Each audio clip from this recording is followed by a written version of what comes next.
শোনো মেয়ে, তোমাকেই বলছি। সারাদিন তো অন্যের জন্য করতে করতে নিজের জন্য কোনো সময় বের করতে পারো না।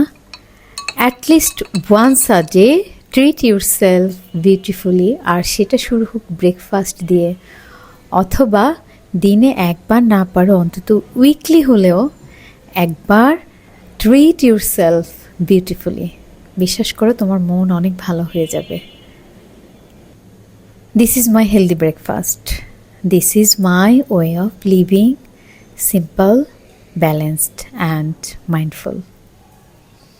শোনো, যখন হাজব্যান্ড অফিসে চলে যায়, কিডসরা স্কুলে চলে যায়, তখন নিজের জন্য এই ছোট্ট একটা মোমেন্ট তুমি বের করতে পারবে। আমি জানি তুমি পারবে। হেলদি ব্রেকফাস্ট মানে শুধু ডায়েট না, এটা সেলফ রেসপেক্ট, ডিসিপ্লিন আর নিজের শরীরের যত্ন। তুমি কেন সময় বের করতে পারো না জানো? সব কাজ নিজে নিজে করতে যেও না। সাম ওয়ার্ক ক্যান বি ডেলিগেটেড, কারণ সারাদিন অন্তত একবার হলেও নিজেকে ট্রিট দেওয়ার মতো সময় তোমার প্রাপ্য। আমার তো নিজেকে এরকম ট্রিট দিতে খুবই ভালো লাগে, এরকম ফেন্সি ওয়েতে বসে ব্রেকফাস্ট, লাঞ্চ, ডিনার করতে। সবার আগে 2 কোষ কাঁচা রসুন খাবে। Self love, self respect.